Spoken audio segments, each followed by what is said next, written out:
بسم اللہ الرحمن الرحیم۔ السلام علیکم۔ آج کے سبق میں ہم انشاءاللہ سورۃ النساء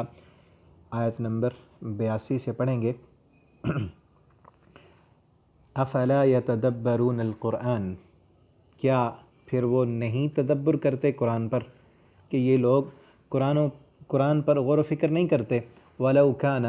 اور اگر ہوتا یہ قرآن من عند غیر اللہ، اللہ کے علاوہ کی طرف سے، لوجدوا، تو البتہ ضرور وہ پاتے، فیہ، اس قرآن میں، اختلافاً کثیرہ، بہت زیادہ اختلاف۔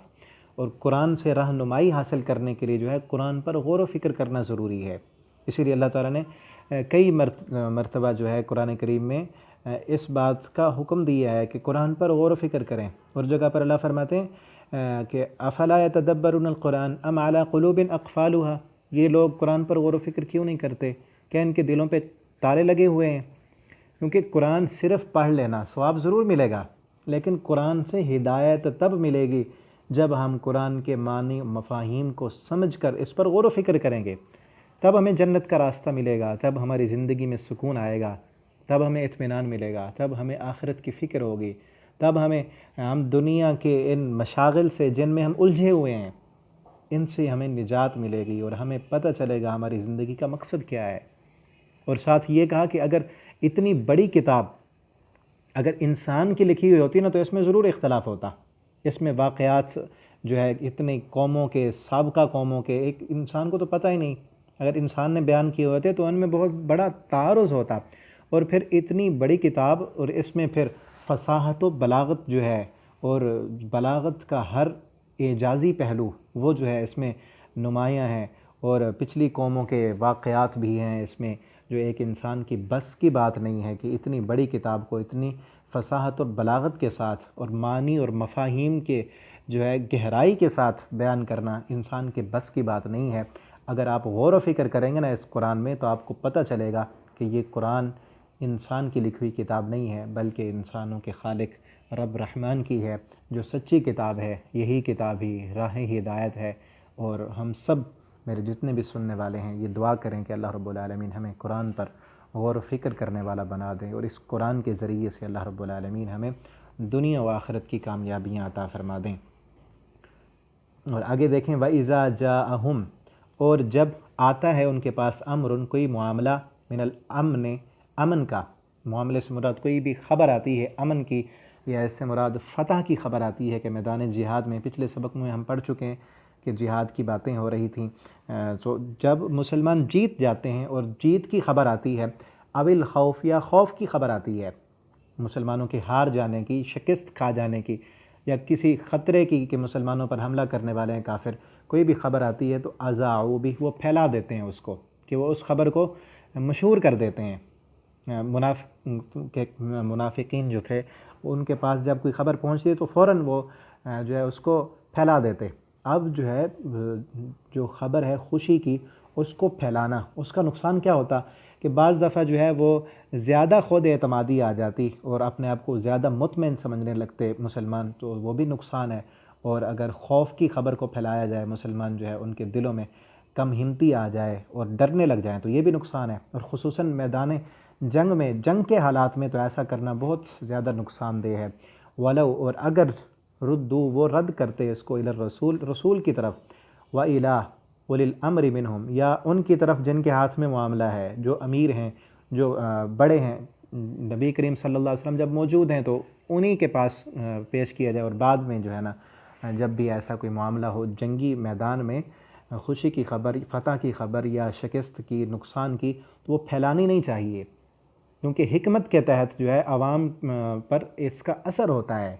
تو اسی طرح آج بھی اس طرح کی خبریں جو قومی لحاظ سے مسلمانوں کو اگر نقصان ہو رہا ہو تو وہ خبریں میڈیا پر پھیلانی نہیں چاہیے، اور اگر قومی ملکی اعتبار سے مسلمانوں کو فتح ہوئی ہے اور خوشی ملی ہے تو وہ خبر بھی نہیں پھیلانی چاہیے، کیونکہ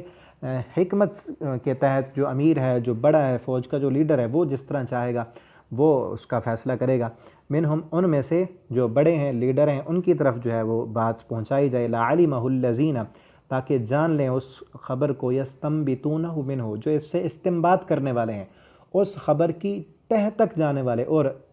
یستنبطونہ جو ہے نا، یہ نبت سے ہے، اور نبت جو ہے وہ اس پانی کو کہتے ہیں، جب کنواں کھودتے تھے نا تو اس کنویں سے جو سب سے پہلے جو پانی نکلتا تھا، بہت کھودنے کے بعد گہرائی سے جب پہلے پانی نکلتا اس کو نبت کہتے تھے۔ تو گہرائی میں جا کر کسی بات کو معلوم کرنا یہ استنباط کہلاتا ہے۔ تو جو گہرائی میں جانے والے ہیں نا ان تک بات پہنچائی جائے، وہ دیکھیں گے کیا یہ خبر پھیلانا ہمارے ان حالات کے مطابق فائدہ مند ہے یا نقصان دہ ہے، وہ استنباط کر کے پھر وہ بات آگے پہنچائیں گے۔ ایسے پھیلانی نہیں چاہیے خبر۔ وَلَوْلَا فَضْلُ اللَّهِ، اور اگر نہ ہوتا اللہ کا فضل، علیکم تم پر، وَرَحْمَتُهُ، اور اس کی رحمت نہ ہوتی، لَاتَّبَعْتُمُ الشَّيْطَانَ، تو پیروی کر لیتے شیطان کی، اللہ قلیلہ، مگر تھوڑے، بہت سارے تم میں سے شیطان کے پیچھے چل پڑتے۔ فقاتل فی سبیل اللہ، پس آپ قتال کریں اللہ کے راستے میں، لا تکلف، نہیں مکلف بنائے گئے، الا نفسک، مگر اپنے آپ کے، آپ کو صرف اپنے جان کا پابند بنایا گیا ہے۔ وحرز المؤمنین، ہاں ترغیب دلائیں، ابھاریں آپ المؤمنین، مومنوں کو بھی جنگ کی ترغیب دلائیں، ان کو بھی کہیں کہ کافروں کے خلاف جو ہے نا تم نے جہاد کرنا ہے، اور جذبہ جہاد ان میں کے اندر جو ہے پیدا کریں۔ عسى اللہ، قریب ہے کہ اللہ تعالیٰ، ان یکف، کہ وہ دور کر دے، بأس الذین، غلبہ ان لوگوں کا، کفروا، جنہوں نے کفر کیا، کہ جنگ، کنٹرول، غلبہ جو ان کے پاس ہے، اللہ تعالیٰ یہ ان کا غلبہ دور کر دے گا۔ واللہ، اور اللہ تعالیٰ، اشد بأسا، بہت مضبوط ہے غلبے کے اعتبار سے، واشد تنکیلا، اور اللہ رب العالمین بہت سخت ہیں سزا دینے کے اعتبار سے۔ اللہ رب العالمین نے ان کافروں کو تمہارے ہاتھ سے سزا دینی ہے اور ان کو رسوا کرنا ہے، اور اللہ رب العالمین کی سزا جو ہے وہ بڑی سخت ہے۔ بس آپ کیا کریں، آپ تیار رہیں۔ من یشفع، جو بندہ بھی، یشفع سفارش کرے گا۔ اب یہاں سفارش کا معاملہ آ رہا ہے کہ کسی کی سفارش کرنا جو ہے وہ اچھے کام کی سفارش کریں گے تو اس کا اچھا نتیجہ پائیں گے، برے کام کی سفارش کریں گے تو برے کام کا وبال بھی اسی پر ہوگا۔ جو بندہ بھی کسی اچھائی کی سفارش کرے گا، یکن لہ نصیب منہا، تو اس کے لیے اس اچھے کام میں حصہ ہوگا۔ ومن یشفع، اور جو بندہ سفارش کرے گا کسی برے کام کی، یکن لہ، ہوگا اس کے لیے بھی کفل منہا، حصہ اس میں سے۔ تو اس لیے ہمیں اچھے کام جو ہیں، نیکی کے کام، ان کی لوگوں کو ترغیب دلاتے رہنا چاہیے، اور کہیں بھی کسی معاملے میں ہمیں کوئی سفارش کرنی پڑتی ہے تو وہ اچھے کام کی اگر سفارش ہے تو ضرور کریں، اور اگر برے کام کی ہے تو اس کو روک دیں اور خود بھی بچ جائیں۔ وَكَانَ اللَّهُ عَلَى كُلِّ شَيْءٍ مُقِيتًا، اور اللہ رب العالمین ہر چیز پر نگران ہیں۔ وَإِذَا حُيِّيتُمْ، اور جب تم تحفہ دیے جاؤ، بِتَحِيَّةٍ، کوئی بھی تحفہ، یہ تحیہ جو ہے یہ دعا ہے حیاتی کی، تحیۃ الحیات سے ہے کہ زندگی کی کسی کو دعا دینا، اور یہاں اس سے مراد سلام ہے، کہ جب تمہیں کوئی تحفہ دے السلام علیکم کا تو تم فحیو، پس تم تحفہ دو اس کو، بِأَحْسَنَ مِنْهَا، اس سے اچھا تحفہ کیا ہے؟ کسی نے السلام علیکم کہا ہے نا، تو بدلے میں تم وعلیکم السلام ورحمۃ اللہ وبرکاتہ کہو، بڑھا کر دو اس کو۔ اس نے صرف سلامتی کہی، آپ نے رحمت بھی کہیں، برکاتہ بھی کہیں، تو اتنا تک سلام ہے اور اس کا اجر بھی ہے، اور ایک دوسرے کو ملتے وقت السلام علیکم کہنا چاہیے، یہی مسلمانوں کا شیوہ ہے۔ آج کل اس سے بہت سے ہم جو ہے نا دیندار لوگ بھی دور ہوتے جا رہے ہیں، ہاتھ ملائیں گے، پوچھیں گے کیا حال ہے، ٹھیک ہو، ادھر ادھر کی باتیں ہوں گی، لیکن السلام علیکم جو ہے وہ بھول جاتے ہیں۔ السلام علیکم کہیں اور پورا کہیں، اور جو کوئی ہمیں کہے اس کو بڑھا کر تحفہ اچھا دیں، اور اس سے مراد عام تحفہ بھی ہے، اگر کوئی گفٹ دیا ہے کسی کو یا کسی نے آپ کو دیا ہے تو آپ کا حق بنتا ہے کہ اس سے اچھا گفٹ اس کو دیں۔ اور ردوہا، یا اتنا لوٹا دیں، اتنا تو دے دینا کم از کم، السلام علیکم کہا ہے تو بدلے میں وعلیکم السلام اتنا کہہ دیں۔ ان اللہ، بے شک اللہ تعالیٰ، کان علی کل شیء حسیبا، ہر چیز کا حساب لینے والا ہے۔ آخری آیت پڑھ لیں تو اس کے ساتھ ہی ہمارا رکوع کمپلیٹ ہو جائے گا، بلکہ آدھا پارہ ہمارا یہاں پر 5واں پارہ جو ہے وہ آدھا مکمل ہو جائے گا۔